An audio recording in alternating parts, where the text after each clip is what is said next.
I'm your host, Hayley Burns, and welcome to another episode of Birthing Beyond 35. This is a podcast for hopeful and expectant mothers who are in their late 30s and early 40s and who are ready and thinking about having a baby. For me, after I became pregnant with my first child at 40, I felt compelled to start a podcast to help and inspire women who are over 35 because, let's face it, we live in a society that is still a little judgmental when it comes to being an older mother. Each and every week, my aim is to share stories from all over, directly from mums who have had healthy pregnancies and babies over 35. In today's episode, I speak with Emily, who is a communications consultant and lives in Atlanta with her husband Brinker. Emily is mother to 3, recently giving birth to her third, a baby girl at 38 years old. Geriatric to me is like when you're in your 80s. So one thing that we can consider some rebranding here. But yeah, I think it, of course, sort of adds a stigma that doesn't need to be there. We discuss all 3 pregnancies, and Emily shares how she always felt confident in her body's ability, thanks to the support of her good girlfriends and family. But enough from me. I hope you enjoyed today's episode.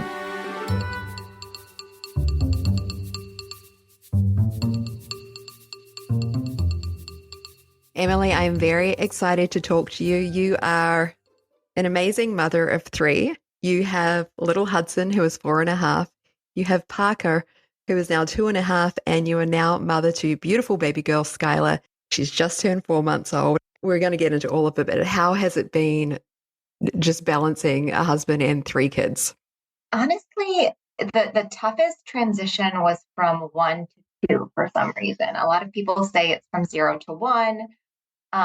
But from 2 to 3, I think we were just honestly so happy to get a girl. We kept it a surprise this time. And because we sort of figured out, the challenges around having 2 and the logistics and, both being working parents, I think we sort of at least knew what to expect when Skylar was born. And we've been really lucky because Brinker, my husband, was able to take a full paternity leave this time. With the first 2, he only took 2 weeks. Which is nothing. This time, he took a leave concurrent to me. So we both have had 4 months off to be together and spend time with Skylar. Let's throw it back, but go back to the beginning. Tell me about how you and your partner met. We met on an old-fashioned blind date. We both lived in New York in our mid-20s, and good friends set us up. We met at a bar, and it was one of those kind of terrible, awkward first dates. Did not hit it off, and somehow we came together 3 weeks later, and we, there was less pressure, and we had a good time and decided to go out again.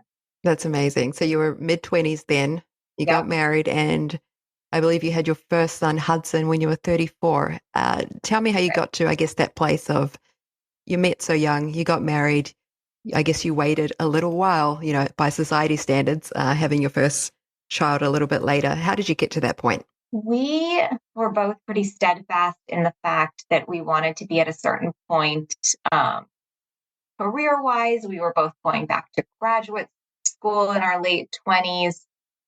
We didn't get married until we were, I'm forgetting now, 31, I think. So it was just sort of kind of a natural next step after we got married. But you're right, we did, for society standards, sort of we waited 5 years to be married, and then, another few to have kids. I think we wanted, really to have our 20s and I guess early 30s to sort of, have fun and travel and, like I said, get to a certain place in our career.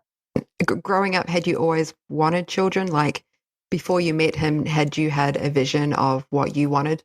I'm not, one for visions, or what do people call them? Those like vision boards. Mm-hmm. But yes, we both of us wanted kids. We knew we wanted, at least 2 kids. And so for us, it really, it wasn't so much of a discussion as sort of the natural progression of our relationship. Tell me about how you came to your first experience with having your first pregnancy. I remember saying at that point I had been on birth control since I was 18 years old, which is just crazy, but obviously it worked. And I remember saying to him, I'm going to go off birth control. And I was, that was when I was, let's call it 33. Hmm. And he said, okay, like, let's kind of do it. And went off birth control, and I got pregnant the next month, Wow. which again shows how effective it is. And that pregnancy didn't take. I did have a miscarriage before Hudson, and I was 8 weeks in. I remember being upset and sad at the time, but I also remember really thinking, it wasn't meant to be, and we'll try again. We, kind of waited. I remember the doctor said, wait a cycle. We waited Hmm. and tried again, and I got pregnant right away. And then Hudson was born in April of 19 with bright red hair, and we were totally smitten. We knew he was going to be a boy. We were excited about it. Brinker was absolutely overjoyed that it was a boy. Firstly, thank you But for yeah, sharing. Thank you for sharing your miscarriage story. Just back to that, did that play any mind games with you that maybe in the future, shit, this might not happen for me? I really tried not to go there. It's good. Um, Very I easy remember to think the worst. of course, but the truth is, I've had so many friends that have had miscarriages and have gone on to have successful pregnancies, the successful deliveries, and I really tried to sort of use that and use the pure data. And just in my head, I said, chances are it's going to be okay. And actually, that was the advice one of my girlfriends at work told me. She said, Emily, chances are it's going to be okay. So I will say, the first trimester with Hudson, I was, there was that sort of like underlying current of Of anxiety. course. But after that, I sort of gave myself permission to enjoy the pregnancy, to the extent possible. And I had a very good pregnancy for the No, most part. yeah, no, I get that. I mean, it's so hard. You see everyone sharing everything on Facebook and Sure. Instagram, and you're like, I don't want to go too soon, or maybe I just Right. won't tell anybody at all until we get over the finish line. So that is a very Exactly. valid reason. So you just said that your first pregnancy was pretty great. Uh, walk us through that, the first one. At that point in my career, I was traveling every week, Monday to Thursday. And I continued to do that throughout my pregnancy until about 32 weeks. And in a weird way, for some reason, I think that made the pregnancy easier because I was so distracted by work and Not sitting there Googling things, not seeing what yes, size melon right, your kid is right. right now. And I was, working out, and I think that helped sort of, be in decent shape, we'll call it. And so, like I said, starting in the second trimester, I was feeling better. I was traveling. My mind was in a good place, and I was excited at that point, to have a baby, and so I really just sort of tried to enjoy it to the extent possible. You don't have to get into it, but just what was that first pregnancy experience like? Let's see. I remember waking up in the middle of the night. So at that point, I was 9 days for my delivery date, or for my due date, and woke up in the middle of the night, and I thought my water had broken. I called the doc, and they said, you know, come in when a maxi pad is sort of Huh. fully saturated. And it sort of was, and it wasn't, and it was clear. And I was like, they said, okay, just come in. And at that point, we got in the car, and I remember having back pains, and no one had told me about back labor at that point. And I was like, oh, this is kind of weird. We got to the hospital, we checked in. They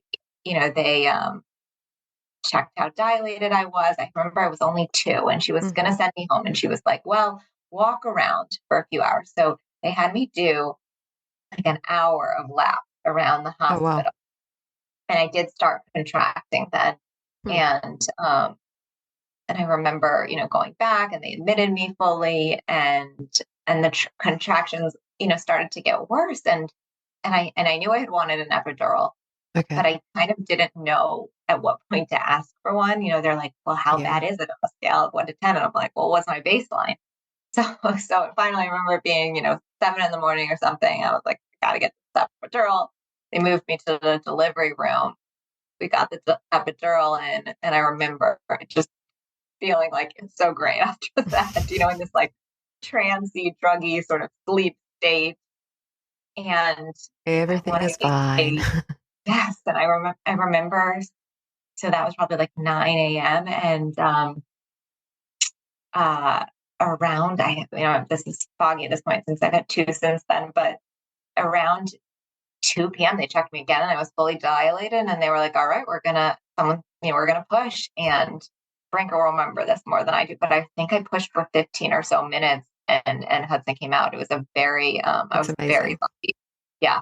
It was an easy delivery. And yeah, I want to say he was born at 2:45. That's awesome. What was your breastfeeding like though straight away? I will say, I just remember how wonderful the labor and delivery nurses were as soon as he came out, and they put him on me. And I wasn't expecting to breastfeed that fast. And, I remember him suckling a little bit and thinking it was so sweet. But we really struggled those first couple of days in the hospital. He wasn't really latching and getting much. And, he had lost a certain amount of weight. And they said, if you want to use formula to supplement. And I hadn't even thought about that, but at that point, because I just had wanted to breastfeed, but at that point, it was really just to make sure that Hudson Just getting was his gaining nutrients weight and and getting getting fed. nutrients. Exactly. So they sent us home with formula, which sort of freaked me out. Mhm. We got home. He was sort of latching, but not getting a lot. And it was this sort of panic struggle with it. So that first week, we got a lactation consultant to come to the house, and that helped a little.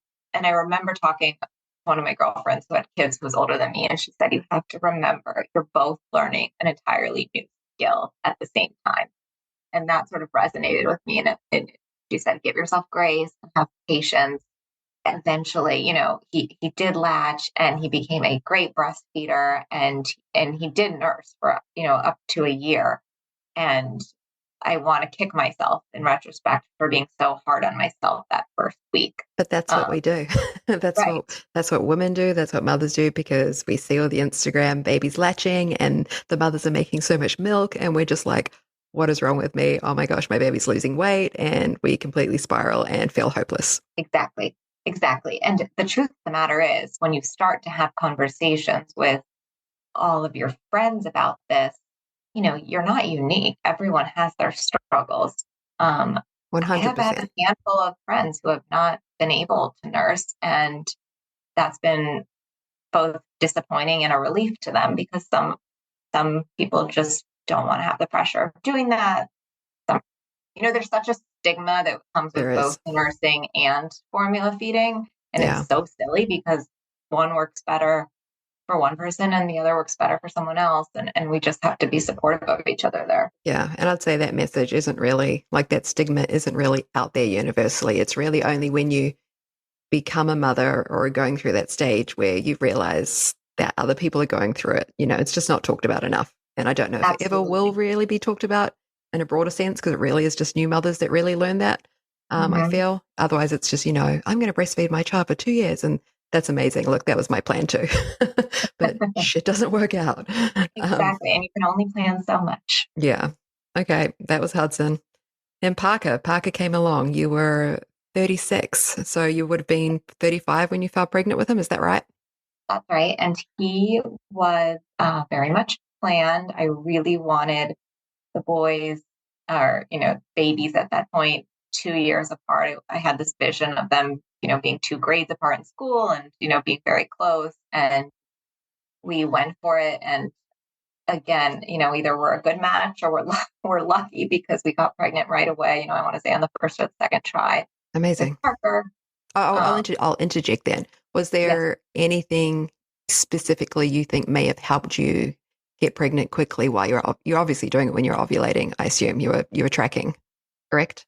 I was tracking. Yes. Is there anything that helped me?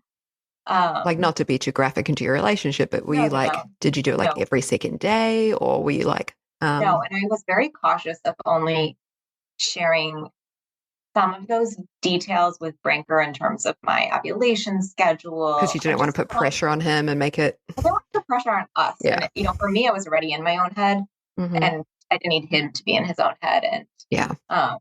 Because so, they have to do all the work at the end of the day. It's on them. right.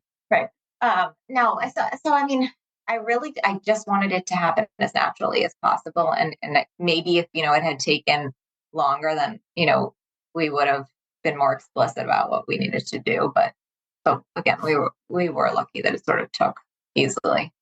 Okay. Childbirth number 1 was amazing. How was number 2? Similar or a completely different story? It was easier. It was like an 8-minute push. That's amazing. And he was a chunk when he was born, and he still is. Like to eat from the start. The nursing was easy. Did you do anything different prior? Like, were you pumping prior to help get more milk, or you just kind of knew how to get him to latch? I knew how to get him to latch, I think. And I'm trying to remember. He latched as soon as he came out. He knew what he wanted. He knew what he wanted. Yeah. Exactly. And what was that? Okay, so what was that postpartum experience like? You've got little Hudson running around. You're trying to still be a mother to him while trying to give little Parker everything that he needs. It was so challenging. I remember just feeling so guilty about Hudson when Parker came around. That I wasn't going to have enough time for him, and Ringer was back to work right away, and Hudson was, and still was such a sweet boy, and he was so used to it just being him. Yeah, and I felt, mama. Yes, and I felt like should we have done more to prepare him? And the truth of the matter is, he handled the transition like a pro. Awesome. He was great. He was loving towards Parker for the most part.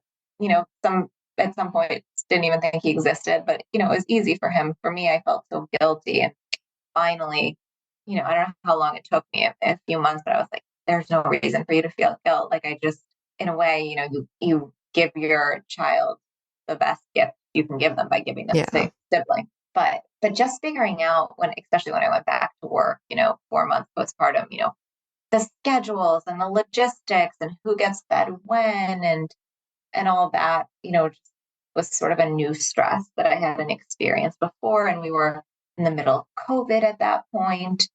So dealing with all that, it really took, a good year, I want to say, to really feel like your old self again and feel like you can manage, all of it. Okay. Well, you touched on it there. It took a year for you to feel like yourself. Do you think you ever, experienced any postpartum blues, or it was really just trying to just deal with everything that is going on? Yeah, no, there were no blues, at all. I remember just feeling lucky and genuinely like happy about the babies, but certainly like, at some points felt anxious and stressed. And I think it's more of, I'm very organized and plan oriented, and you have these kind of new unpredictable factors to factor in, and just trying to figure out what works best. And as the mom, you have all of this sort of emotional burden you take on for the whole family, and all the sort of behind the scenes stuff that no one talks about. So I think that's what it is. And so it kind of took me a good year to sort of, okay, I can work, I can be a mom to 2, I can organize X, organize Z, and figure it all out.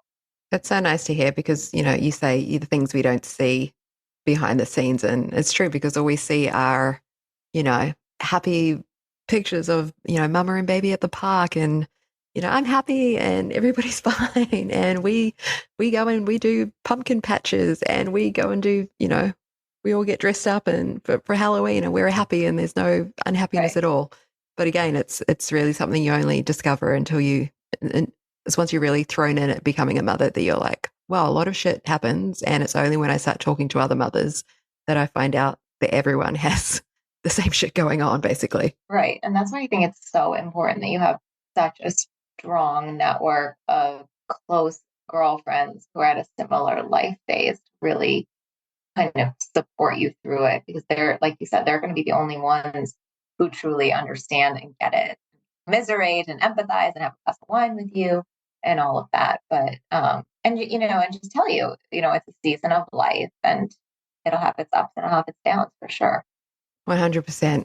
Okay, so now you've got two little boys running around. You're now 37 and you're starting to think about maybe going for that girl. Is that pretty much what happened, or how do you tell it? We tell it that we did want a third, and regardless of if it was a boy or a girl, we were going to be happy, and that is the truth. But of course, I absolutely, I wanted a girl. I grew up with a sister. I knew how close girls are to their moms and their dads, and What's your and your sister's age difference? we are 2 years apart. Nice. Yes. That's special. Yes, it is special. So we were absolutely, and we kept Skylar's gender a surprise. And that was the first time we had done that. And my husband really had wanted to keep all of them surprises. But like I said, I'm so plan oriented. I couldn't stand the suspense for the first two. So the third, I sort of said, okay, you got this one and we'll keep it a surprise. We were so lucky that, I feel at least so lucky that she was a healthy baby girl. That's amazing. So being 37 and even 36 with Parker, you're now advanced maternal age. Was there anything differently you did or your healthcare provider wanted you to do coming into it all? No, actually. But Skylar was a little bit of a different pregnancy. When got pregnant right away, but when we went for our 20-week anatomy scan, her head was measuring very small, below the 10th percentile. So for at least our particular situation, they said, we're going to send you to high risk so you can get more detailed measurements and just, get the extra level of care you need, which of course freaked me out at that 20-week point because I'd only had, pretty easy, pregnancies and to that point. We went to high risk. She was measuring very small, but the doc said she wasn't concerned. It was probably because of, her positioning. She was breached, hard to get a good measurement. That still gave me like such anxiety the whole second trimester. What helped was I had a good girlfriend from childhood that is a high risk OB in Chicago. And I talked to her a lot about it. And she was very comforting and told me, there are several cases like this, par for the course that they're going to send you to high risk. She was even surprised, because of my age that I wasn't seeing a high risk doc to begin with. And then I want to say, 33 weeks or whatever the third trimester scan was, her head was measuring totally normal, totally average, I'll say. And so they graduated me from high risk and said, we don't need to see you anymore. And that was the best news. That's awesome. So just on that bit about how you said you were graduated from seeing the high risk doctors, does this mean that you didn't go in for weekly ultrasounds after like say 34 weeks or not? So I want to say it was right after the end of the second trimester. And actually, I hadn't even been going in that frequently. I was seeing them every 4 weeks for ultrasounds just to track the head measurements. And,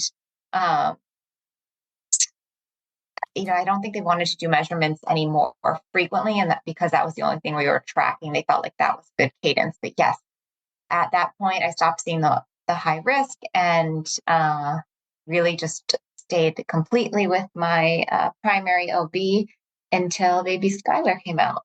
Okay, so were you at that point, were you going weekly or you were still just going every four weeks? I was going in every 4 weeks. And then, I want to say, it's funny how you just forget everything in the moment. I know. So such a focus. I think once third trimester, at least, 30 weeks, we went to every 2 or so weeks. And then, 36 weeks, it was every week.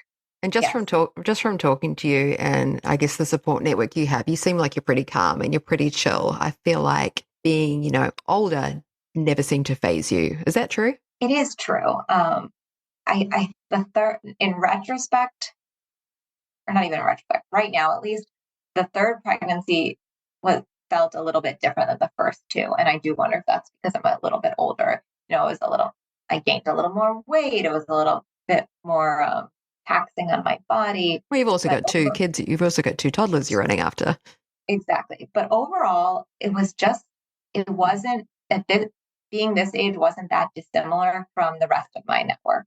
So, maybe from what you see on social media or, people having kids, some people have kids younger, or, whatever. But I didn't feel like an old mom. That's And I don't. awesome. No, I mean, you're not. And I don't feel like an old mum either. But going back to the third pregnancy, did you fall pregnant straight away again?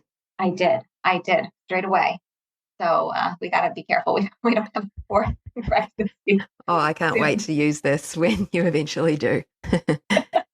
Okay, so your OB that you saw, did she just never mention high risk or, hey, we've got to be mindful because you're at this age bracket that this could happen, this could happen? The truth of the matter is, I have several friends the same age who did see high risk and some didn't. So I wonder if it was just the fact that I had had two babies with that practice and they And you wanted had to your keep it babies in there. Atlanta, correct? Progressive city. Yeah. Yeah. Whereas I had my baby in Kentucky. So I was Mhm. definitely not in the norm of, I was always like the oldest person in the waiting room, for example, if Which is everyone was so young. funny, Haley, because my cousin lives in San Francisco. She's 41 now, pregnant with her fourth. Oh, I'll have to talk to her. I'll have to get her on the show. She's incredible. But Nice. she told me that with the first two pregnancies, when she was, call it, 36 and 38, she was the young youngest in the waiting room because everyone, has babies so much later out in Yeah, California. that's amazing. Yeah, I have a girlfriend here. She quickly had her second at 36 because she was worried about being advanced maternal age. She did it Sure. like after 3 months old. Her first child was 3 months. Then she bang, got pregnant straight away. And she's just, yeah, works at a tech company, very, high achiever. And she was Right. also saying the same thing that it's just funny where you live, the message you're portrayed by what is around you of what Sure. is old. So I think maybe that's why I was just like, I don't know. And we announced we were pregnant and people would be like, oh, that's so great. My mum was old or she had me at this age. And I'm like, that's great. Right. Like, I'm not 70. You know what I mean? Right. Like, I've just turned 40. It's like, it's okay. But yeah, definitely the message is still maybe not where you are, but for a lot of places. No, and there are certainly, in Atlanta too, folks who, went to school in the South, got pregnant, got married in their early 20s, got pregnant in their mid late 20s, and, wanted to be young parents. So there is a lot of that too. So, there's quite a range, and I see it with husband's preschool. You have moms who are my age, you have moms who are a little older, you have moms who are 10 years younger. So there's more and more variety. I'll say that. No, it's amazing. And look, I'll say this, like, again, you felt really comfortable, but did you ever sit down and consider any of the complications that you may or may not have when you were going for your third baby? I really tried to not go there. Like I said, I really tried to tell myself chances are we were going to have another healthy pregnancy, given we had two healthy pregnancies prior, and we were going to be in great care with doctors. And if we needed to, we would have the data available to us to make the right decision. So the anxiety was really around, her head measurements for that second Yeah. trimester. And what about your And husband? What about your husband? he is very much, he is the type of person that takes the data and runs with it, so to speak. Yeah. So he always said to me, well, the doctors didn't seem concerned, Mm-hmm. so we shouldn't be concerned. And it was very practical about it, which, helps to a certain extent, but also, it's probably good given sort of the anxious place I was in during that second trimester. But I will say, once we got sort of that certificate of graduation, if you will, after third trimester reading to say, hey, you can go back to a regular OB, you don't need to see us anymore. I was like, okay, we are going to have a glass of wine now and enjoy the rest of this We did pregnancy. it. Okay, so you touched on a touchy spot there in your pregnancy towards the end of the second trimester. How was your birth with Skylar? So the birth with Skylar was a little bit different than Parker and Hudson. Skylar hadn't come by 39 weeks, and I was so surprised because both of the boys were exactly 9 days early, and I just fully expected Skylar to either be 9 days early as well, or even earlier. They say, everyone comes a little bit earlier, history repeats itself. So we had talked about induction, and um, my practice was, very much of the opinion that, totally a personal choice, but, you know, they were doing voluntary inductions at 39 weeks. A lot of the research says, that's the point where, your placenta is the healthiest. And so if I wanted to do that, we could schedule. So we had scheduled an induction for 39 weeks. Again, I didn't think I was going to go until then. So I was sort of surprised. But Brinker and I went in for 9 a.m. induction on May 24th. Did all the intake. And by 10:30, I want to say, we got the Pitocin going. Mm-hmm. And my first experience with Pitocin, did not know at all what to expect. I was more in my head for that 100%. delivery than the past ones, because the past ones, it was natural. I just, you didn't have to think, let it happen. Yeah, it just happened. Your body just did it. You didn't have to think, what is this drug they're pumping in me? So I'll ask you quickly, were you comfortable being induced, or would you have liked to have just waited and see if you'd gone naturally? At that point, I really just wanted to kind of get her out. I was at the point where I was like pretty uncomfortable physically, and mentally I was ready. In hindsight, I kind of, now that I'm going back to work, I wish I had let it go, a week or two later, so I could have some extra time on the back end.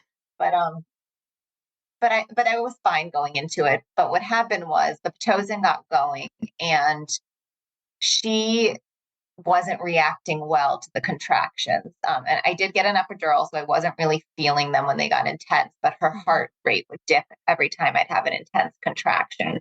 And they were monitoring it, but I did notice there was more movement in the room, with nurses and doctors coming in and out and checking the monitors and all that's that. nerve-wracking. And it was, and I started to get, a little bit worried. And the doc came in around 1 o'clock, and I hadn't progressed much. I was, maybe 4 centimeters at that point, which again, maybe, that is probably a lot of progression for some women.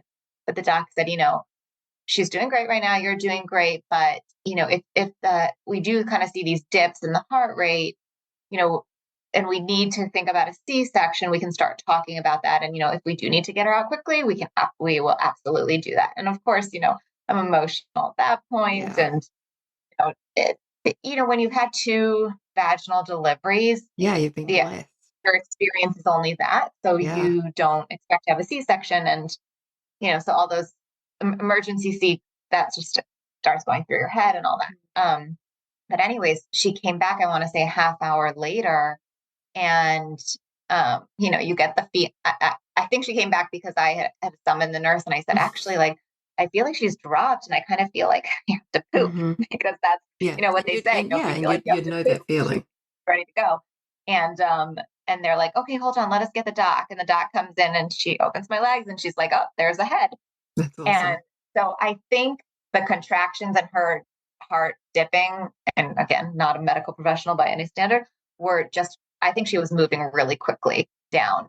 So again, they opened my legs, and they're like, oh, there's a head. They're like, don't push. And I remember the doc was like, said to the nurse, call the delivery team in here ASAP. And they were so wonderful. Like within 30 seconds, the whole delivery team was there. The doc didn't even have a chance, though, to put on a gown. And she was like, all right, here we go. And she said, push. And I want to say I had to push twice. And Skylar was out within, a couple of minutes. Very dramatic entrance, Skylar. She's going to be the dramatic child, you see. There you go. So it was like the most stressful in the moment, but at the same time, from looking back, the time that Pitocin get going until she came out, it was 5 hours. So it was very quick, and I was very lucky. Very lucky once again. Now that you have been through all of that, had successful pregnancies at 36 and 38, what comes to your mind when you do hear that term? It's a term they are not allowed to say anymore, but people still throw it around, and that term is geriatric pregnancy. I think it's ridiculous. I hate that term. It's horrible. It's geriatric to me. It's like when you're in your 80s. So one thing we can consider some rebranding here. Yeah. But yeah, I think it, of course, sort of adds a stigma that doesn't need to be there. And maybe, not maybe, we do need an extra level of care at a certain point based on our age, but we certainly don't need to be coined, geriatric pregnancies. And look, I know your baby's going to wake up soon, so we're going to wrap this up. But I would say, what advice would you give to women out there who are in their late 30s, early 40s, sitting there like I did at one stage, overthinking, thinking, holy shit, maybe this won't work out for me? I go back to what one of my friends told me, that I mentioned earlier, that chances are it's going to be okay. Consult your doctors and consult your network. But, overall on the whole, we've had like such a positive experience bringing 3 babies into the world. So I would just say that we're so lucky right now that there's so many different ways we can have babies, and go for it. I will just ask one thing. You're now in your third pregnancy. Is there anything you tried to do a little bit differently, maybe nutrition wise or rest wise? I tried to give myself more grace when I was pregnant.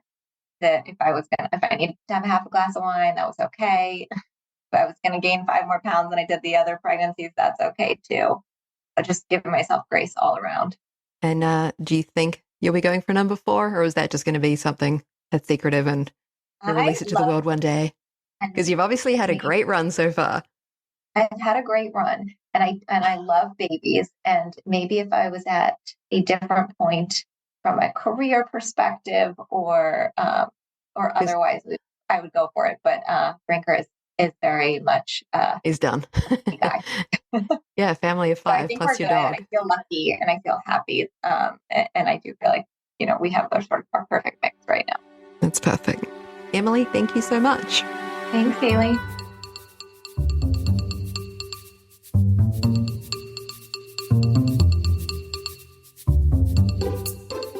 That's it for episode 3 of Birthing Beyond 35. Thank you so much for listening. You can always head online to birthingbeyond35.com. Leave me a message. If you want to be a guest, please hit me up.